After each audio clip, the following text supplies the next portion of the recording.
JoJo's Bizarre Adventure is not only one of my favorite fictional works, but a series of massive stature, both in relevance and utter longevity. It is one of the longest running manga of all time, currently sitting at a respectable 120 plus volumes, and contains 8 individual storylines that interweave into one another. The first of those parts, Phantom Blood, stands tall like an ancient statue, worn out from age but is nonetheless irreplaceable. It's no secret that the first part of the JoJo's series has found itself heavily dated and subject to criticism from even the most diehard fans of the franchise, myself included. I believe that criticism to be directly inspired from 3 main sources. 1. The lack of interesting powers. 2. The middle section of the arc could seem like filler in an already shockingly short story. And 3. The protagonist Jonathan Joestar. The focus of this analysis is both to break down why each criticism is either valid or not, and to give my personal opinion. To begin addressing these criticisms, let's start at the top of the list, the power known as Hamon.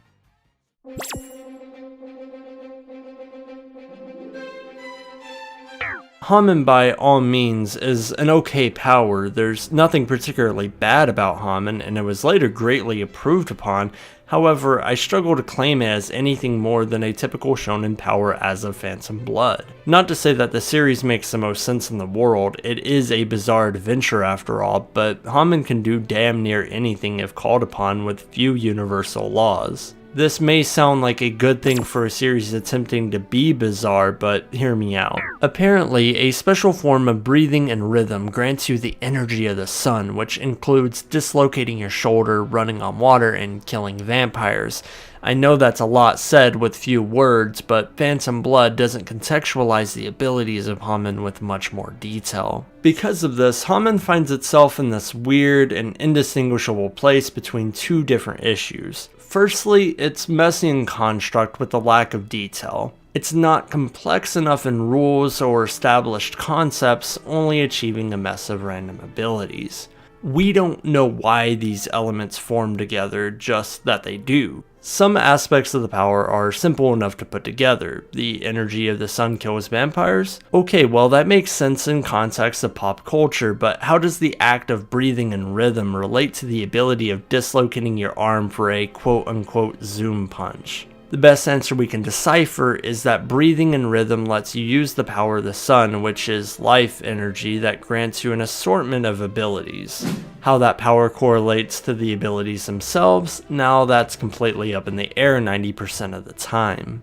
I don't necessarily require a realistic depiction of supernatural powers, however, Phantom Blood does little to convey a coherent and fully realized power. In comparison, a series like Hunter x Hunter displays an absurdly wide variety of abilities within its main power, and while it does occasionally bog itself down with exposition, I found myself with a power that thoroughly explained the complexities of its mechanics. I would rather not explain how Nin works, but I just want to mention how much I like the way it breaks down the abilities into categories and highlights how and why different characters fit into each individual subset of powers. I like understanding exactly how and why something works, and that's why Nin is one of the best shonen powers out there. There's fundamental differences between the two, both in franchise and power, no doubt, but my point is that Hamon could have used more of a backbone to support the abilities that the power sports.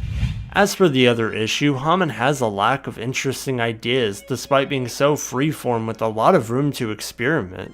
It's used in painfully uninspired ways and doesn't experiment in interesting or meaningful ways. For example, in an early display of Hamon, we see Will A. Zappelli walk on water. Jonathan learns how to do this as well, but there's little practical use thereafter. Even when an entire fight takes place near the exact same body of water and eventually within the water itself, walking on water isn't expanded on or brought up at all. This means that you could walk on water using Hamon, but that's just as far as we know. Between those 2 issues, these abilities don't coherently make an interesting power, just an uninspired construct of whatever abilities needed to be written in. Though I believe the mangaka, Hirohiko Araki, himself had came to similar thoughts. In his book, Manga in Theory and Practice, The Craft of Creating Manga, he says, "When I came up with that idea, I felt the thrill of success, but it wasn't long before my editor told me that he was tired of Hamon. I concluded that he had likely grown tired of the effect because it was only one kind of thing. I concluded that a broader assortment of powers wouldn't have had the same pitfall, and that's how stands were born. This has enormous ramifications later, and we'll get into how this new outlook changed not only the upcoming parts, but the entirety of the franchise, more with future discussion. However, it's important to understand the implications of this change.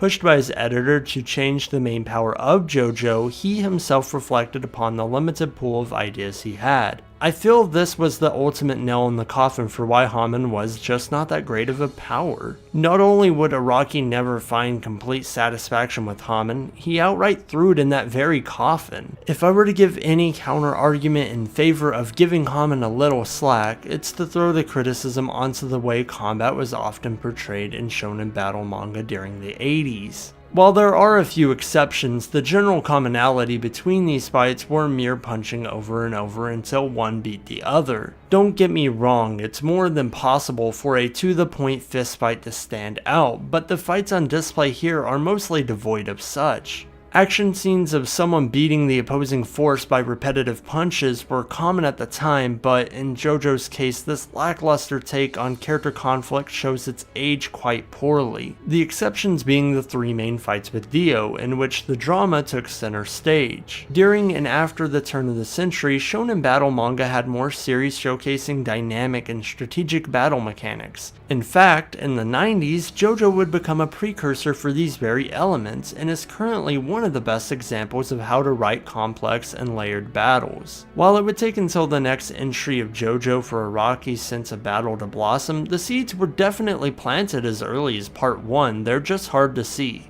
Although in some ways it's nice to go back after experiencing the elaborate nature of the powers and fights later found in JoJo, and I don't have any ill will towards Hamon, I can't defend the uses of Hamon within its first iteration at all. Sure, Hamon's wacky and fun to an extent, but it's one of the most archaic elements of the early days of JoJo, especially after appreciating not only the abilities from future parts, but the much better uses of Hamon within Part 2 battle tendency. So as much as I hate saying it, I begrudgingly agree with the consensus that Hamon is a major downfall.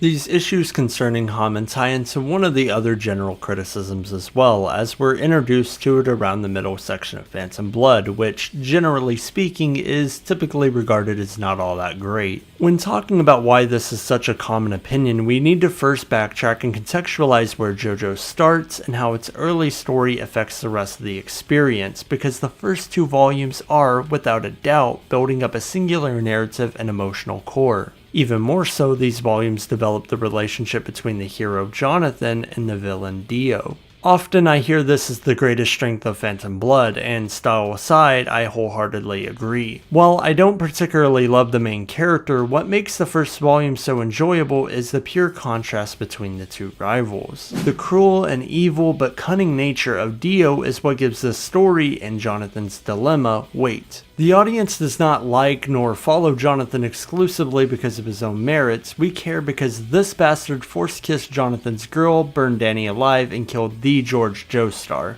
Even though Dio is the far more charismatic character, the only option left is to cheer on Jonathan as he makes his way to overcoming Dio. This desire to root against Dio was discussed by Araki, once again in his book. No matter how compelling Dio was as an embodiment of evil, the protagonist of JoJo's first story arc was not him, but rather the just Jonathan. Similarly, your main character must be fundamentally virtuous, on the side of justice, true to their friends, and brave. These three qualities are to me the most beautiful manifestations of the human spirit, and the overwhelming majority of readers will empathize with and root for virtuous protagonists. If you set out to create an antagonist that is an opposite to the main character, the contrast between good and evil will be made more vivid. I liked following Jonathan because I wanted to see his righteousness triumph Dio's wicked ways. This is why the climactic fight in the mansion, or the climax of Dio completely ruining Jonathan's life, is the best moment in Phantom Blood. He's just killed their father, betrayed Jonathan's trust for good, and gave up his humanity for power. This is my peak of enjoyment while reading. I'm into it, I feel it, the raw masculinity, emotional weight, and personal investment. I can set aside all of my minor problems up until this fight, because it captures such a fun and energetic spirit.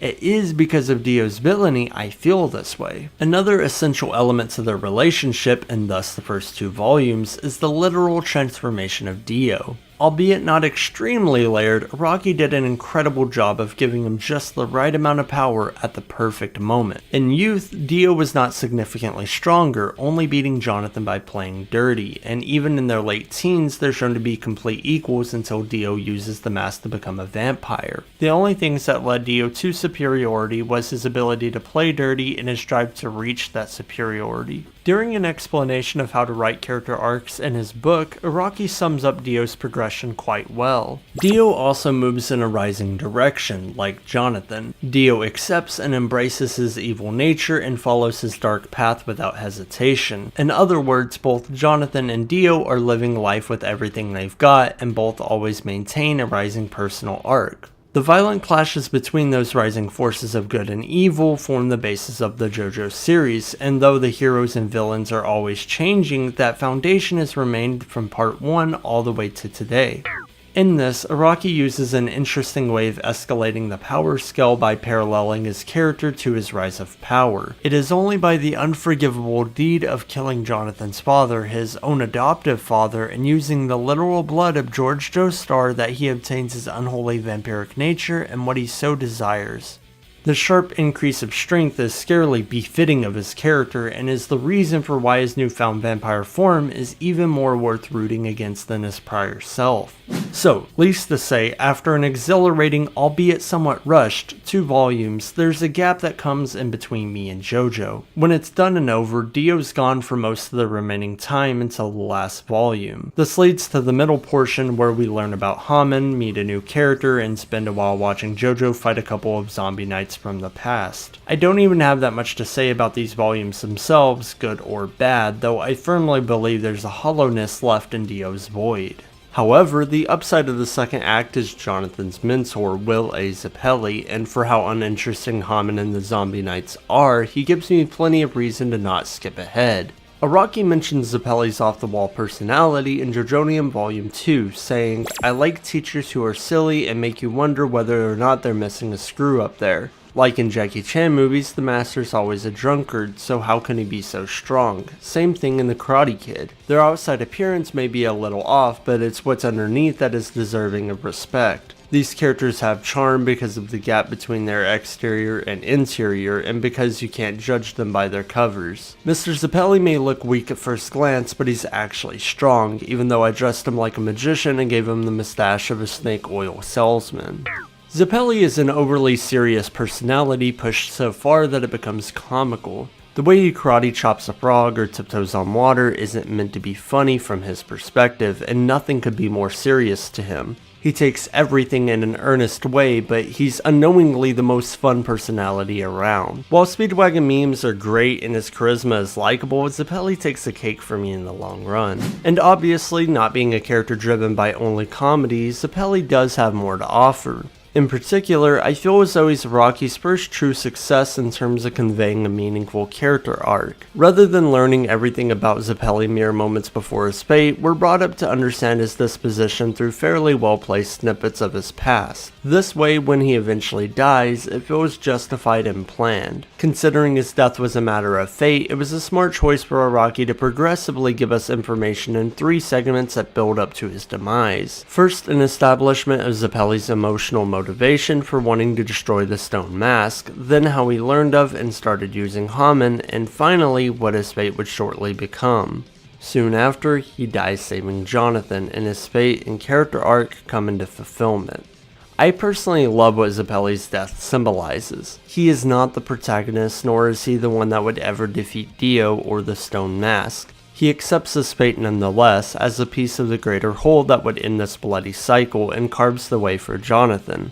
His noble and selfless spirit is just as strong of a symbol for the later Joestars as Jonathan himself. In many ways, he encompasses the core idea of JoJo's, a clash between heroic justice and wicked evil. While Zeppeli is not the most memorable in the grand scope of all of JoJo, as a predecessor of sorts to the predecessor of all JoJo's, he shines brightly. Though it's a little funny, because the two that push Jonathan's story forward serve a similar role but from opposite ends of the spectrum and rarely share screen time. Whereas Dio's Jonathan's drive, Zeppeli is teaching Jonathan how to drive. Even though the two only meet a single time, it makes for a great scene in a gym amongst volumes 3 and 4. In this brief fight, Zeppeli is completely destroyed by Dio, and this subtly gives us an idea as to how powerful Dio has become. This makes us ask, if Zeppeli the mentor falters, then how could anyone stop him? This is a great setup for Jonathan to not only live up to, but later surpass his own deceased mentor. To defeat Dio, he must not only follow in Zeppeli's footsteps, but create his own, and this fight certainly relates to that idea. These story elements that come into play with Zeppeli save this middle section of the arc from being the worst in all of JoJo. However, due to the short length of Phantom Blood, taking up half the runtime with significantly less interesting content deeply hurts the overall storytelling, and that's why I feel it's so important that this mini arc isn't as good as the rest. Let's even take a direct look at the chapters. A sizable 16 of 44 chapters, or 33% of the manga, is taken up by Hamon and the Zombie Knights. Even then, I cut 3 chapters some slack for fleshing out Zeppeli's character, but that's quite generous considering how few pages his backstory takes up in these 3 whole chapters. Instead of our main character butting heads with a sadistic brother, he's busy learning how to breathe and fighting boring enemies with little personal involvement. There is a narrative to follow, and due to Zeppeli's involvement, a lot of it does remain relevant for at least part 2, so it's necessary in hindsight, but for me there's a noticeable decline in my personal enjoyment. Luckily, this doesn't last until the end of the story, and even though I strongly miss Dio as a foil during this time, for Zeppeli alone, this portion of the story is completely readable. While not the most interesting of chapters, I wouldn't complain all that much about them. They're perfectly serviceable, but it's a shame that the truly engaging conflict between Jonathan and Dio is put on hold for 2 out of the remaining 3 volumes.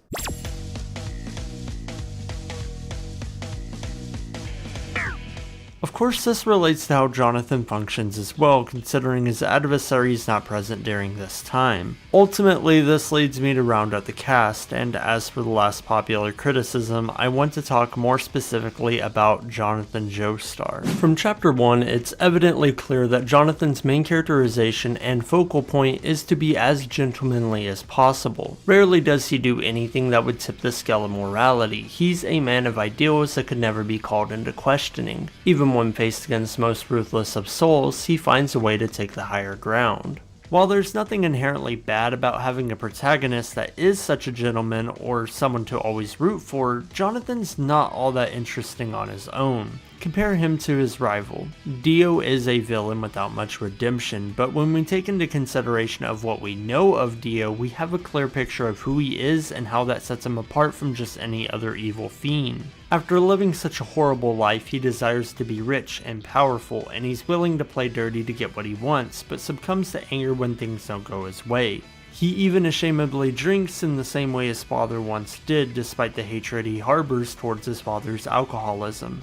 Above all, Dio is manipulative and cunning in ways that use street smarts he likely would have learned from his youth. What we know of Jonathan is limited, especially if we ignore what is derivative of Dio. As a kid, he was brought up to be a classy gentleman, liked dogs, and that's about it. A way to counterbalance his flawless nature would have been to highlight the ways in which Dio surpasses him as a gentleman, such as manners. There's only a handful of panels that display these character traits, and this dynamic never returns. Perhaps exploring Jonathan overcoming his personal shortcomings rather than solely making him a victim of Dio would have been beneficial. As it stands, he has a severe lack of character flaws or quirks to latch onto, which only makes him all the less engaging. His story and motivation is interesting, but he is not. This bare bones and to the point writing is what I'm not the biggest fan of. Still, much like with Hamon, Araki seems to understand this criticism and goes on to talk about it by saying, "The series had the potential to go on, so in my mind, I wanted to create a first Joestar that could function as a symbol of purity and dignity rather than a unique, fresh character. That's why it was so hard to come up with him. There are limitations on how I could write the character because he was a symbol of justice, so he may be a little on the boring side. Having said that, I don't mind Jonathan at all, and personally, I can't help but feel a bittersweet tinge towards him for these reasons. What seems like a goody two-shoes with little depth is, in many ways, the backbone to the rest of the series. I feel that he is the pinnacle of what all the JoJo's are striving to be. Sure, they have way more quirk or interesting qualities, but every single one of them in their own ways are representations of good, justice, and heroism at its finest. And the Joestar that best represents those traits is Jonathan, with every JoJo, knowingly or not, following his footsteps in both legacy and pure goodwill. The way I see it, the first part will always have the benefit of being the humble beginnings of a multi-part series.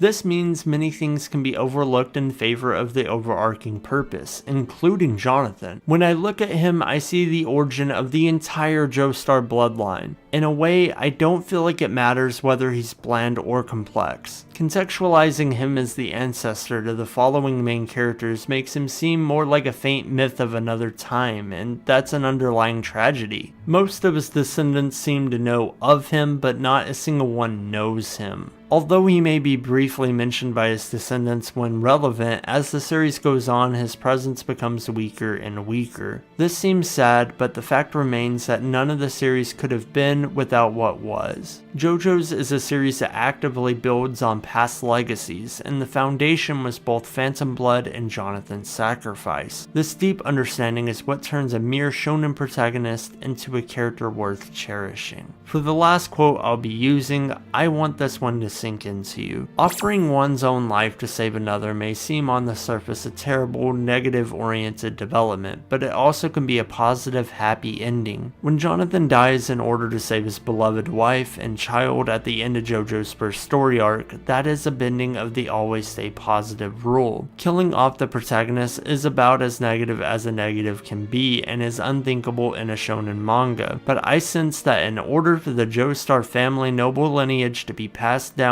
Jonathan needed to die. I know that readers might have been disappointed by his death, but Jonathan's blood and spirit passed on to the second protagonist, Joseph. If you gamble by taking on that extreme negative, you must do so with the understanding of the rule of positives and negatives, and you must be looking ahead to how you will convert it into being a positive. In JoJo, Jonathan's grandson Joseph was the positive that enabled me to take that risk.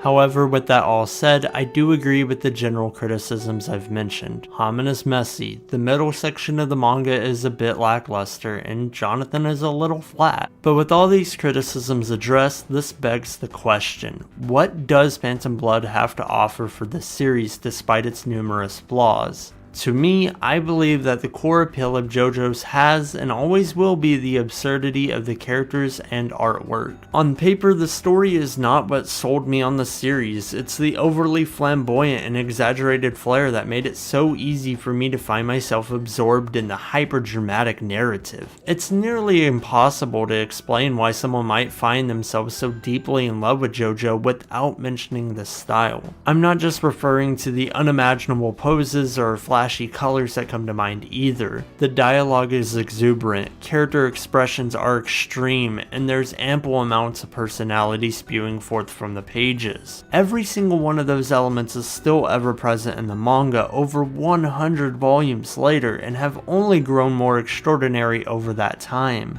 It's easy to forget that part 1 was so much fun when we have its successors, but I feel as though it deserves more credit than most give it.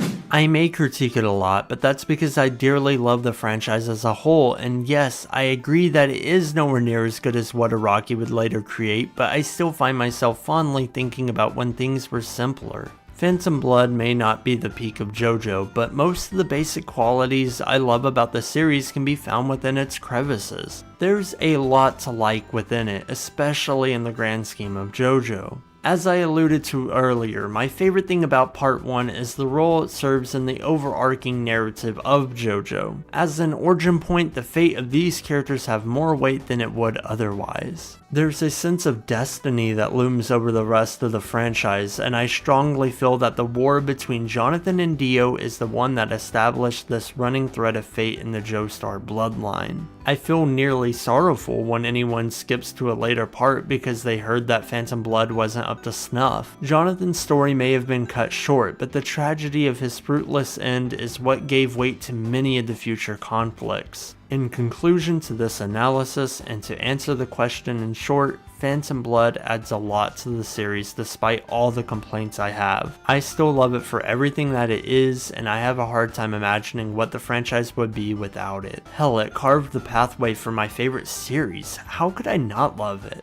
All analysis aside, my love for the series, and by extension Phantom Blood, far exceeds all of my complaints. So, with the analysis out of the way, I want to introduce a ranking system I'll bring back at the end of every video. This way there's a clear line drawn between what I think of each part. Also, it's just an excuse for me to somewhat turn this into an analytical top list, which I'm always down for. So I'm going to be ranking each entry into 10 categories: main JoJo, villain, cast, story, ending, powers, fights, bizarreness, enjoyment, and overall. Obviously, as Phantom Blood is the only part to be ranked thus far, it lands in number 1 in every category.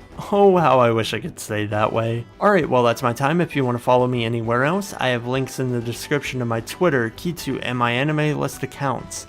This has been NINJAMUSHI, and I'll see you guys later.